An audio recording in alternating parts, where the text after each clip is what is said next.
If you pay attention to any type of news lately, you know that we are living in a time that is full of divisions and turmoil. Truth is filtered, the cross of Jesus is embellished, and to make it defensible to vacillating sinners who are impartial to truth. Our banner of righteousness has been compromised through liberality. Our salt is losing its relish.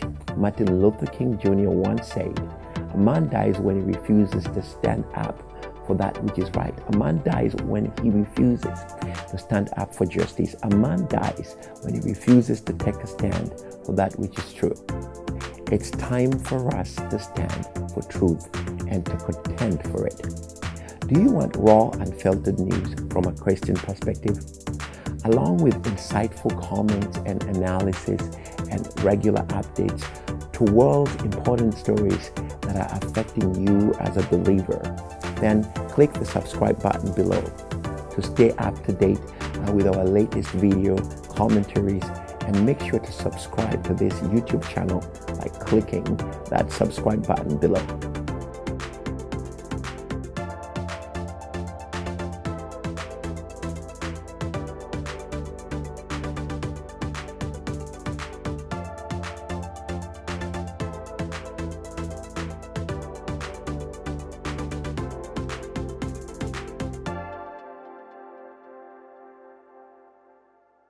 The U.S. Senate may soon vote on House Speaker Pelosi's Radical and Deceptive Equality Act. Now, this demonic Pelosi's bill recently passed the House, all right? And this bill is going to infringe upon your religious liberty. Be prayed up, Christians. It's all coming. This bill has nothing to do with equality, as they're saying, all right? They're saying, oh, it's all about equality. Has nothing to do with equality, but everything to do with punishing Christian religious freedoms, all right? They want to infringe upon our Christian religious freedoms.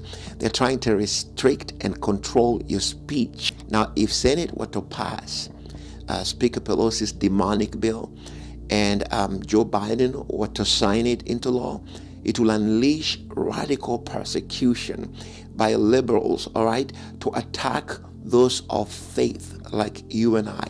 Listen, our faith dictates that marriage is only between one man and one woman, and that sexual identity of males and females is a fixed biological fact. I'm going to say it again. God did not create Adam and Steve. God created Adam and Eve, all right? And some parts of your body, all right, like your anal or your anal parts, were not created for sexual intercourse, or for procreation. They were created for pooping. Your anal was created for pooping and not for sexual intercourse or for reproduction, all right? God made Adam and Eve, not Adam and Steve. Again, and your anus, okay, wasn't meant for sexual intercourse or reproduction, but for pooping.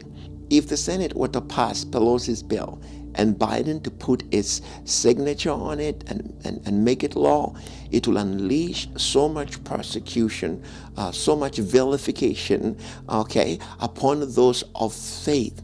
Faith-based business owners will be persecuted. Employees and customers will be subjected to relentless attacks and lawsuits from radical LGBT agenda. All right, female business owners, customers, employees will be forced to share spaces and even restrooms, all right, and dressing rooms with men who claim to be women. Healthcare providers, professionals will be forced to perform gender transition procedures, sex changes, and provide for medical services with your tax dollar. They don't care about whether you agree or not. They're going to take your tax dollar and they're going to pay it to these doctors so that they can do the sex changes and provide for medical services and hormone therapy that will violate our moral and our religious conviction. And it will also violate some of those practitioners. Their moral and religious convictions will be violated by this. Adoption and foster care agencies will be forced to place children in same-sex households and into homes of individuals suffering from gender confusion. Okay, so they're going to bring kids who are confused into homes of those who are already confused. Now, the ungodly Democrats want to force Christians to submit to their radical deviant behaviors and their depravity. All right? So they want to force these deviant behaviors and depravity upon you. You need to take action now by sending your U.S. senators a message to vote no on the Equality Act. And remind them that if they do not vote no now, okay, remind them if they do not vote no now, then the upcoming election, you're planning to vote otherwise. And you're planning to vote them out, okay, and send your indictment through your vote, okay? Vote them all out. Let them know that you're a value voter and these things are important to you and your faith and the free exercise of it thereof. I'm going to say something as I'm finishing here. Listen, there's nothing like, oh, I feel like I'm a woman. Now I'm going to change my sexuality and become a man. There's nothing like that. You have no right. Listen, God created you a man or God created you a female. You can't change that. Doctors can't change that. Altering gender is playing God. When you're altering your gender, you're playing God. Because later on in life, you may decide that you want to come back, okay?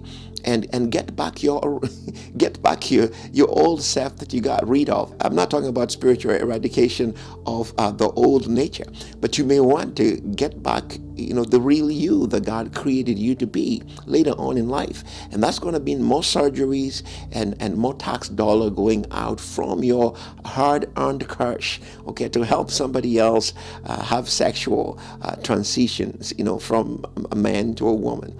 I'm going to say this. The Bible is very clear about this kind of issue in Psalms chapter 7 verses 2. In Psalms chapter 7 verses 2, Scripture says, "Lest it tear my soul into pieces when there is none to deliver. Lest it tear my souls. Let the enemy, the foe, the devil tear my soul into pieces when there is none to deliver." That scripture right there, it's talking about a child growing up in a family. And God's intention during the upbringing of a child within this incubation period in the home, God intends for that home to be like a mini heaven on earth, where the child grows up learning the love of a father or the love of a mother, or the two parents partnering together and creating, making the home a refuge or a heaven on earth kind of an atmosphere, all right, and inputting these values in a child so that the child grows knowing the love of God. Now, what Satan does, it comes upon that incubation period, that environment of growth for the child, and it infiltrates that environment and causes a divorce or causes abuse or causes something in there that is going to alter the thinking process of a child. So it's either going to be a trauma or abuse or divorce or something that changes the intention of God in this home. If God intended for the home to be a refuge, Satan makes it a hell. Okay, so that trauma kind of violates the soul of the child. In the book of James, he says, a double-minded person gets nothing from God. The word double-minded there is the Greek word double sutros. Sutros actually means souls. So you could actually have two souls, and this is what we call fragmentation of the soul. So a fragmentation of the soul takes place, and the child, instead of believing what God intended for them to believe as they're growing up based on what they are observing and assimilating themselves into, they're quickly immersed into ungodliness and disorder, and that tears the soul or fragments the soul.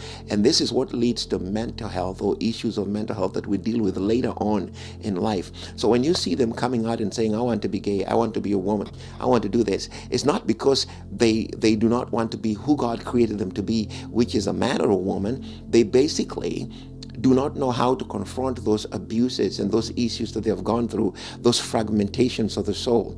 All right. And the reason why I'm saying that you can have two souls is because later on in the book of Psalms chapter 23, David says, he restores my soul. How could you restore a soul if the soul wasn't torn into pieces in the first place? So there has to be a tearing of the soul into pieces, and then God promises to restitute or to restore those fragmented parts and make them whole again. Now, mental health is basically what they're trying to do is to tell you that you can try to fix those fragments with medicine.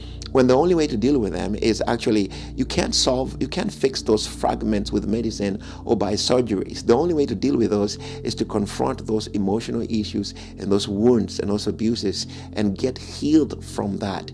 And the best way to do it is deliverance. All right. But now they're coming against your rights too. Like in Indiana now, in America, right here in the United States of America, in Indiana, they were trying to introduce a bill that will hinder any person that tries to help somebody who feels like, this is wrong. I want to follow the Bible and do the right thing. And they come to you as a deliverance minister to pray for them. The government wants to outlaw that. It's called conversion therapy. If you don't know, conversion therapy can hinder deliverance ministers or men of God or servants of God who are trying to use spiritual, biblical approved methods, to help people like that to reclaim their soul that has been scattered into pieces and bring it back into wholeness. They want to, limit your ability to do these things. So we won't be able to help people. And if we try to help them, then we are going to get persecuted. That's the danger of bills like this. So I want you to call your senator and tell them, if they do not vote no, the elections are coming and you're going to vote them out. And listen, if you're struggling with these issues, come in for help. All right, let us help you. Let us find those fragmented parts of your life that have been torn into pieces, and let us help you and find out biblical ways of dealing with that, instead of running into surgeries that are going to completely alter your makeup. Listen, God made you perfect. He says, fearfully and wonderfully made you are. Don't alter that. Don't play God with yourself. Don't play God and try to alter a creation that He made perfectly for His glory. Don't try to do that. Don't let all these idiots convince you into doing that. Come on, turn to God. He loves you and He's willing to heal those parts and make you whole again. Shalom. If you pay attention to any type of news lately, you know that we are living in a time that is full of divisions and turmoil. Truth is filtered, the cross of Jesus is embellished, and to make it defensible to vacillating sinners who are impartial to truth. Our banner of righteousness has been compromised through liberality. Our salt is losing its relish. Martin Luther King Jr. once said, "A man dies when he refuses to stand up for that which is right. A man dies when he refuses to stand up for justice. A man dies when he refuses to take a stand for that which is true." It's time for us to stand for truth and to contend for it. Do you want raw, unfiltered news from a Christian perspective? Along with insightful comments and analysis and regular updates to world's important stories that are affecting you as a believer, then click the subscribe button below to stay up to date with our latest video commentaries, and make sure to subscribe to this YouTube channel by clicking that subscribe button below.